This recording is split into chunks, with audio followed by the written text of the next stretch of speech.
जय हिंद दोस्तों। आज का पेपर पढ़ा आप लोगों ने? ये अमर उजाला है। अमर उजाला में फ्रंट पेज पे ये श्रीमान हैं मोहम्मद रईस, गोंडा निवासी हैं। इनको लखनऊ से यूपीएसटीएफ ने गिरफ्तार किया। क्यों किया? इसलिए किया क्योंकि ये भाई साहब पाकिस्तानी आईएसआई एजेंट हैं और पाकिस्तानी आईएसआई एजेंट बन करके इन्होंने लखनऊ, झांसी, इसका अभी तक जो जांच में पता चला है वहां के कैंटोनमेंट्स की संवेदनशील जानकारी पाकिस्तान भेजी। पाकिस्तान में इनकी शायद बुआ रहती हैं, इनकी रिश्तेदारी है और इन्होंने इस सौदे के एवज में 15,000 रुपए पाने की बात कबूली भी है और इसके दस्तावेजी साक्ष्य भी मिले हैं। ठीक, अब बात आती है कि इस तरह के युवकों से, भटके हुए नौजवानों से मैं ये पूछना चाहता हूं कि एक इस्लाम के नाम पे भारत से टूट करके एक हिस्सा पाकिस्तान बनता है।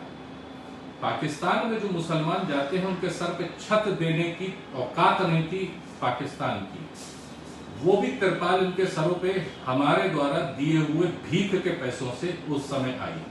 आज भी उनके झंडे पे चांद है और भारत चांद पे पहुंच के अपना झंडा गाड़ रहा है। भारत में आप रहते हो, भारत में आपको हर प्रकार की सुख सुविधा दी जाती है, हर प्रकार का अधिकार दिया जाता है। भारत में आपकी जनसंख्या 3 करोड़ जो 1947 में थी उससे बढ़कर के आज 22 से 25 करोड़ पहुंच जाती है। पाकिस्तान में माइनॉरिटीज जो 15 से 16% हुआ करते थे वो घट के 1 और 1.5% के बीच में पहुंच जाते हैं। आप एक भूखे नंगे देश के पास जाकर के, जिसके पास उग्रवाद के अलावा कोई काम नहीं, अपने ईमान का सौदा कर रहे हैं, वो भी मात्र 15,000 रुपए के लिए। पहले तो मुझे इसी बात पे हंसी आती है कि तुमने अपने ईमान का मोल लगाया भी तो क्या लगाया? अरे इससे ज्यादा तुम मतलब भारत में बसने, किसी भी शहर में बसने वाला एक व्यापारी भीख में दान दे देगा, चंदा दे देगा।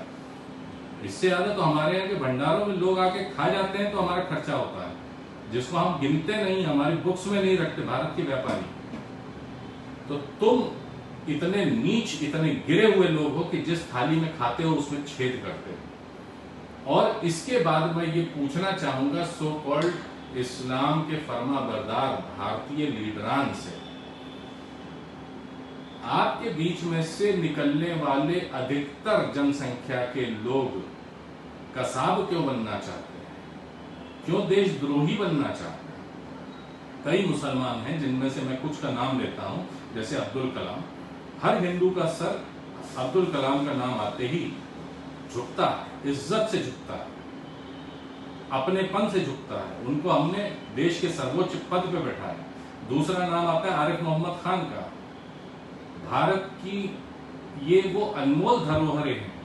तो मुसलमान ये भी हैं, लेकिन राष्ट्रवादी मुसलमान, राष्ट्रवादी मुसलमानों की संख्या, मुझे कहने में बहुत हिचक, शर्म और मतलब ये अफसोस है कि उनकी संख्या नगण्य है। उनको आप लोग अपना आइडियल नहीं मानते। ऐसे लोगों को आप आइडियल मानते हैं, वो भी चंद कौड़ियों के दाम, जो साला पाकिस्तान खुद कुछ नहीं खा पा रहा है, उसके पास आटा खरीदने के पैसे नहीं, भीख मांग मांग के उसकी जिंदगी चल रही है। वो पाकिस्तान आपके ईमान की मोल क्या देगा? अरे बिकना ही है तो ऐसी जगह जाके बिको जो तुम्हारा कम से कम मोल तो दे सके।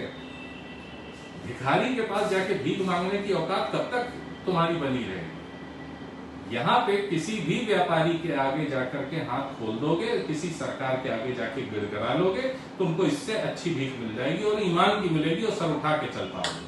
अब जाओ खाओ लाठी डंडे। समझ में नहीं आ रहा है, लेकिन खैर भटके हुए नौजवानों को मेरा यही सुझाव कि भैया सुधर जाओ, नहीं तो सुधार तो हम देंगे। जय हिंद, जय भारत, नमो नारायण।